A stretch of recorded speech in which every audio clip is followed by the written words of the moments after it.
Going to be joined by Representative Andy Ogles from Tennessee's 5th. I know there's a ton going on tomorrow, election coming up as well, so we're all very, very wildly busy. But I saw that you sent another series of articles of impeachment, this time against another federal judge.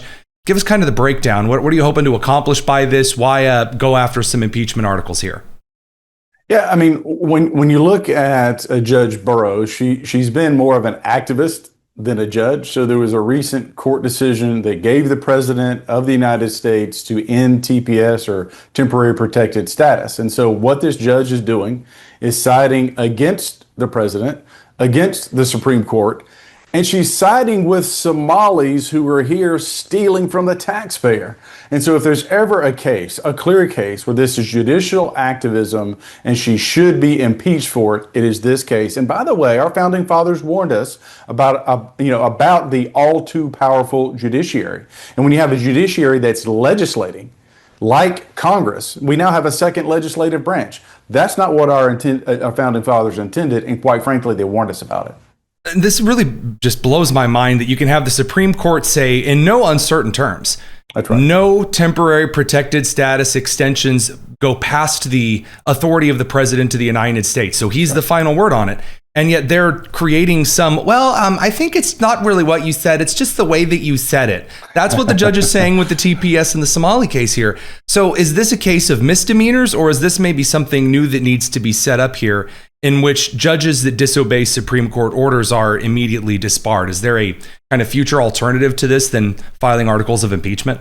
Well, perhaps. We have this current mechanism, and that's quite frankly the mechanism that I'm leveraging to bring attention to this case, right, and quite frankly try to hold her in place. And now here's the issue, right? Even if we pass this in the House, the Senate isn't going to do anything. I mean, we've got the Save America Act, which is supported by 83% of Americans. That's a CNN poll, by the way. It's not, nothing against CNN, but they're not a bastion of conservatism. But that being said, 83% of Americans, that's black, white, brown, Republican, Democrats, independents, everybody wants this.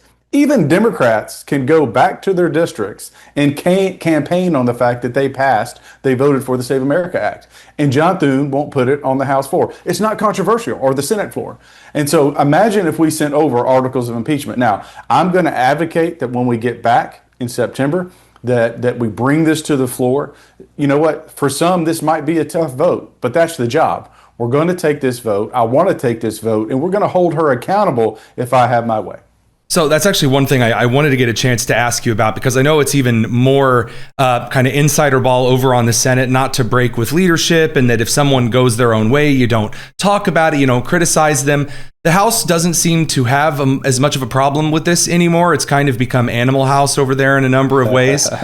Do you think that we need to kind of toss aside the old only conversations behind closed door and not actually calling out some Republican senators in the meantime? Or is that maybe too big of a cultural shift too fast? Well, let's get to the House. John Quincy Adams loved the House of Representatives. Look, he was a member of the Senate. He was an ambassador. He was president. He retired to the House of Representatives. Why? It's because it's where you argue. It's where you debate. It's where you do the people's work. The Senate needs to take a lesson from the House. Get in there, debate the issue, come to some sort of consensus, and then pitch it back to the House to see if we're willing to accept it. That's the legislative process. This is supposed to be a back and forth between the two bodies. But if Thune is unwilling to put it on the Senate floor, if he's unwilling to do the job, he needs to step aside respectfully and let Mike Lee or someone else do the job.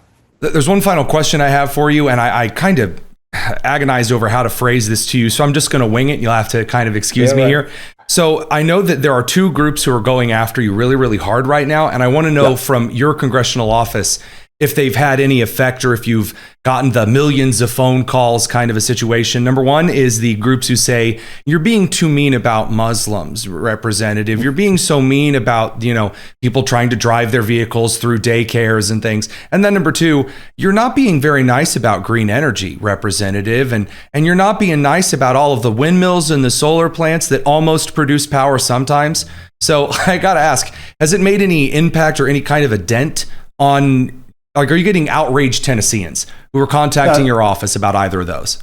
No, not at all. And quite frankly, I think people are frustrated. So you've got a billionaire in California who's getting millions of dollars of subsidies, and he's making so much money off of subsidies, he's willing to spend $2 million against me. You know what? We have veterans killing themselves at 20 to 22 a day. How about you take $2 million and help veterans? We have third graders that can't read, write, or do arithmetic. How about you take $2 million and help kids? And oh, by the way, if you can't read, write, and do arithmetic when you start the fourth grade, the probability of you going to prison is off the charts. And so, but the issue is I'm outspoken, that I'm a fighter. People are tired of the subsidies going to billionaires when their kids aren't getting textbooks, when our veterans can't get services. We need to prioritize Americans, hardworking Americans, over billionaires and their green energy subsidies. So the individuals, the constituents from Tennessee's 5th, they're concerned about those things, not green energy and your rhetoric on the Quran, for example. That's right. And look, the data speaks for itself when it comes to these Islamists. And you can look at London, you can look at Rome, you can look at Paris, where the population is 10-12% migrant, a lot of them Muslim, and yet that 10-12% of the population is responsible for 50% of the rapes in all of those cities. When you have a segment of your population, regardless of their country of origin, regardless of their faith, when 10% of the population is committing 50% of the sexual assaults, you got a problem, you should do something about it. That's why I'm being outspoken and why I get criticized for it. But you know what? I'm not backing down. Well, as a kind of little final point here, I mean, just ask Lang. I mean, you take a walk in Dearborn and it turns out it rocks. Little on the nose there. It's a very sad thing to see. Representative Andy Ogles, Tennessee's 5th. Thanks for giving us a couple of minutes. I know a lot of stuff that you're working on. Thanks for throwing some stuff on the House floor anyway. Absolutely. Thank you.